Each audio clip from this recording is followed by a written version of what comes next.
Have you seen the movie Jurassic Park? Yeah, so did I. And I guess you go thinking, wow, it would be so great to have dinosaurs de-extincted and have them roam with us once again. Well, if you think so, I have good news for you. First, consider rephrasing the wish a little bit and say, wow, wouldn't it be great to have wild animals roam freely in nature around us once again? And I have good news for you. Believe it or not, this dream might well even come true. In fact, it is very well in the making. Our forefathers have mindlessly extirpated many animal species, and along with them went plant life and the natural landscapes depending on them.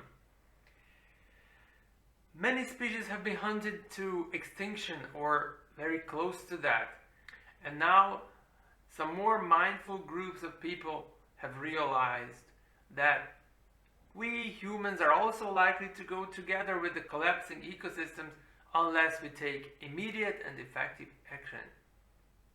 So they have started to make efforts to revive nature right now in our current lives, in our current living space. Not a small challenge.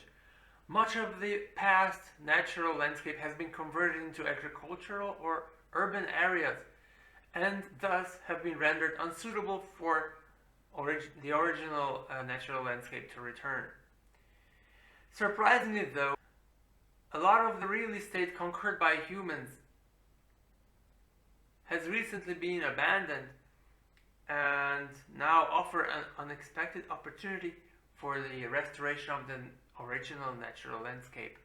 Several conservation and ecosystem restoration organizations have been founded and have joined forces to make the comeback of a truly wild and untouched landscape possible, complete with large animal wildlife. This restoration effort is, however, counteracted by the destructive forces where pristine and biologically diverse places such as rainforests and coral reefs are being mindlessly destroyed still now as we speak. Only time will tell which one of the opposing forces will in the end triumph and for how long.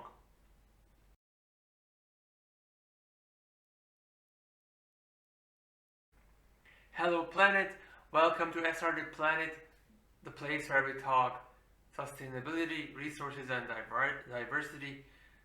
I am Tom SRD, welcome to my channel. In today's video I'll talk about the restoration of natural habitat and wildlife in densely populated and urbanized Europe. In the past, humans had to protect themselves against wild animals, or they killed them off if they found them too big and too close for comfort. Now the tables have turned, and instead we have to protect the animals from ourselves, humans. There are two main conservation organizations in Europe currently working on rewilding and reintroduction projects for wildlife. One is the Rewilding Europe organization, and the other one is the European Wildlife Organization. I'm posting the links below in the description section. Please go check out the links and their websites to get more information about these projects. And now let's look at the top 10 animal species being brought back from the brink of extinction, or in fact de-extincted. Yes, de-extincted, to roam the landscapes close to your home, coming up right now. Number 10, vultures. In the past, vultures soared the skies over large parts of Europe, but in the past centuries their numbers have come down to an alarmingly small number, due mostly to the collapse of the wild prey and wild large predator food chain, think wild goats and wolves, due to persecution by humans and poisoning and now they are in the focus of conservation projects, helping them to regain the past population and their past territories. At their lowest point in the 1960s, there were only about 2,000 pairs of griffon vultures and a mere 200 pairs of black vultures left in Spain. Since the 1970s, as the food chain still has not completely recovered, it was necessary to set up so-called feeding stations, supplementary feeding stations for the vultures, and provide them with the necessary amount of carrion in southern Europe. The comeback of these magnificent birds is a success story nowadays. Their population is growing every year, and as these birds soar hundreds of kilometers in search for food, they might well show up somewhere close to your area. Number 9, the water buffalo. A very interesting animal. Not really native to Europe though. It was introduced from Asia in the past couple of hundred years. And now, as part of a reintroduction or wilding initiative, they have been released in the Danube Delta in southern Ukraine. About a herd of about 18 animals was released in 2019. Number 8, the lynx. Although the Eurasian lynx lives in relatively large numbers in much of northern Asia, in Europe it has become almost completely extinct, and its subspecies, the Iberian lynx, is even more in danger, as it only lives in Spain and Portugal, and their numbers have declined to a mere 400 specimens as of today. Conservation is urgently needed, and conservation projects have been started to maintain these, to protect the species. And the reintroduction of the Eurasian lynx is also gaining speed. It is planned to be reintroduced in Britain in the coming years, and the species is under protection all across Europe. Number 7, the chamois and the ibex are both alpine wild goat species, and they have been recently reintroduced in Portugal, in Switzerland, and Croatia in the mountainous regions, where they have previously gone locally extinct in the past centuries. Being a large herbivore, it plays a role as a prey animal for large carnivores, and therefore it paves the way to the reintroduction of large carnivores in the wild areas. Number 6, the grey wolf.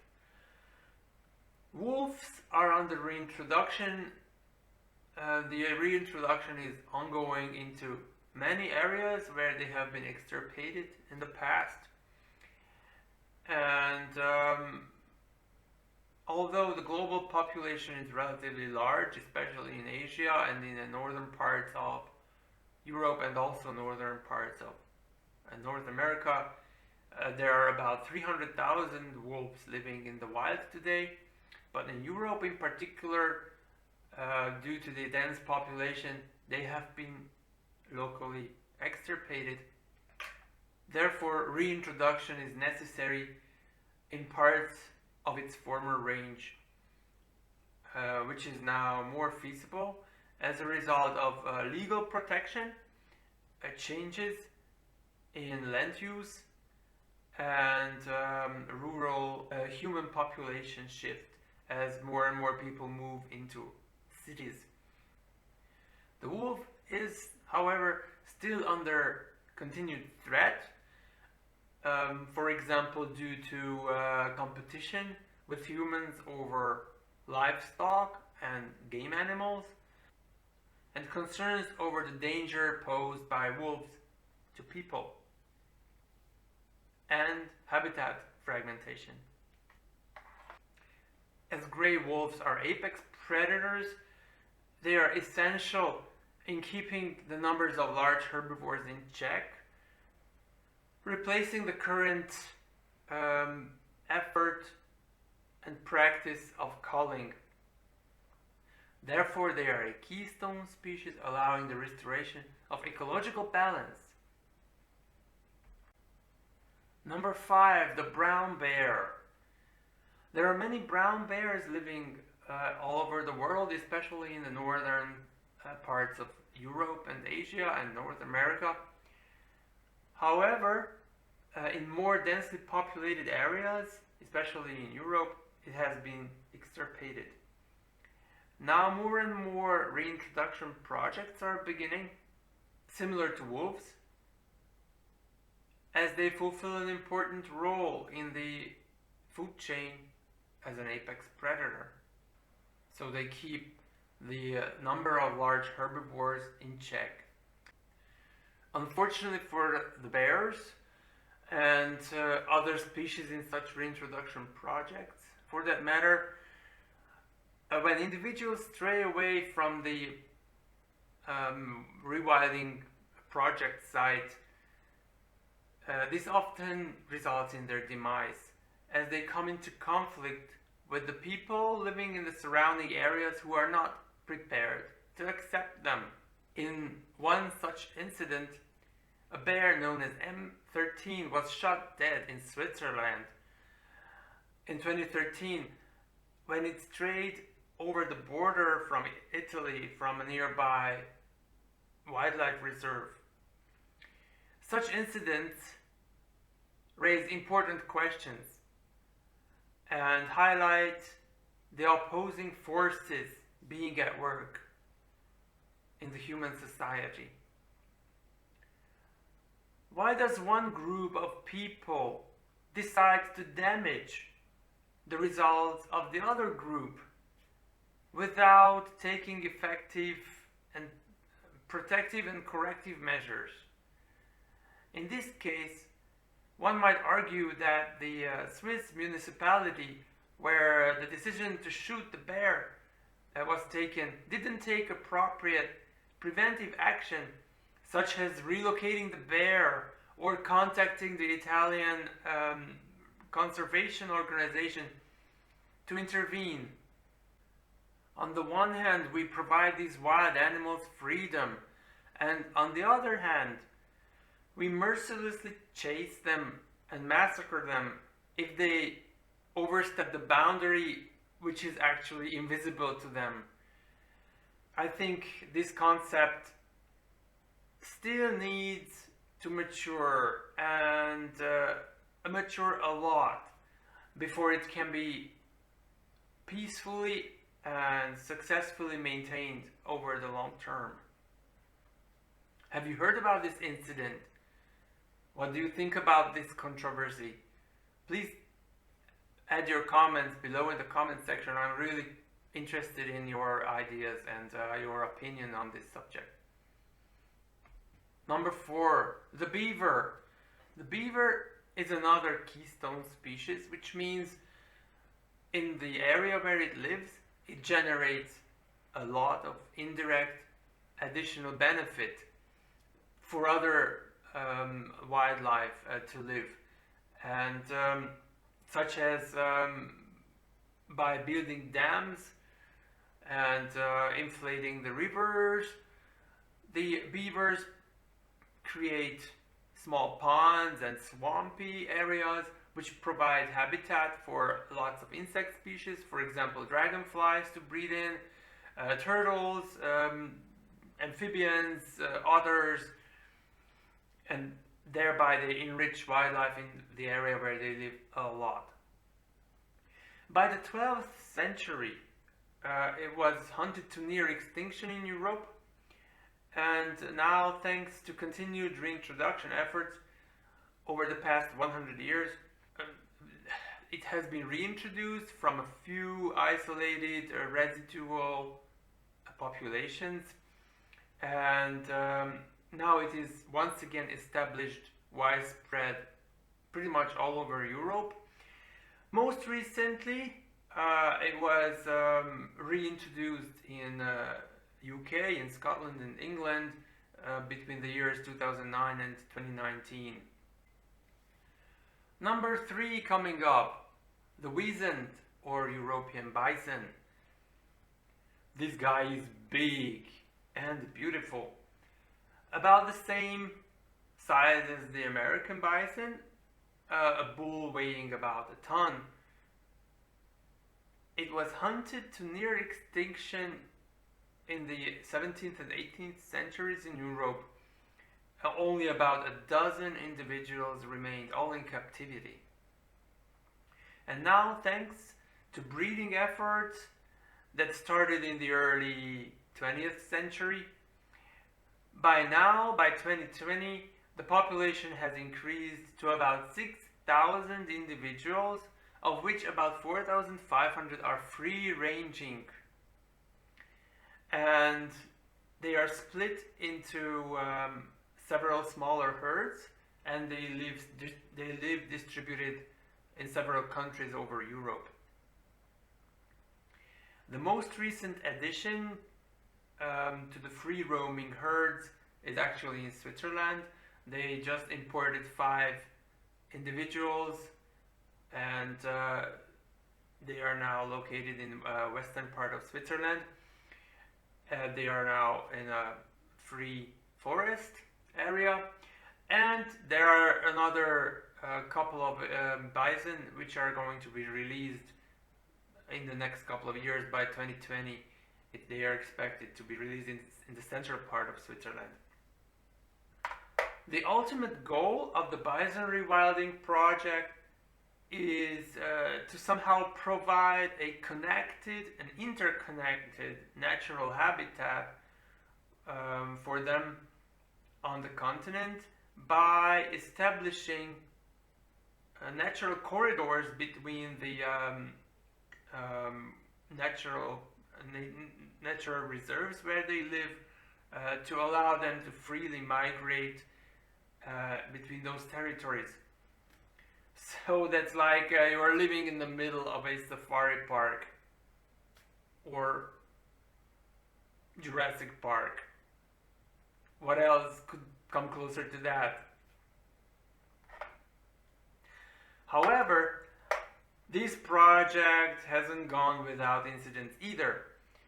A bison coming from Poland was shot dead in Germany in 2017 after crossing the border, when the municipality there, where it appeared, ordered the hunters to shoot it, as they thought it is posing danger to the local population.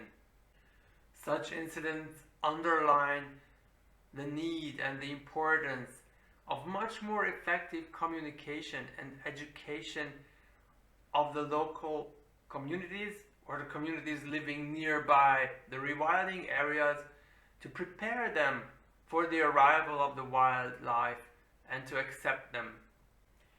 And now number 2, a real de-extinction project, the wild horse, is a backbreeding project, which means it is using existing horse breeds, carefully chosen horse breeds, to selectively breed them to achieve a horse in the end which resembles a wild ancient horse. The last European wild horse died in 1909, resulting in the extinction of the ancestral equine species. However, of the many horse breeds living today, some are living in semi-wild lifestyles, and they carry the genes of the original wild horse, and therefore they can be used for backbreeding. The selection of the most suitable breeds for the backbreeding program is made possible by modern genetics technologies, which shows the most ancient lineages with the most ancient traits. The backbreeding program began in 2012 with 29 horses, and their numbers are increasing steadily. There were about 340 animals in the year 2017. I don't have the most recent data of 2020, but I do assume that they are over 400 now. And the aim of the project is to have a completely wild horse breed by the mid-2020s. There is currently one free-roaming herd in Bulgaria of about 100 animals.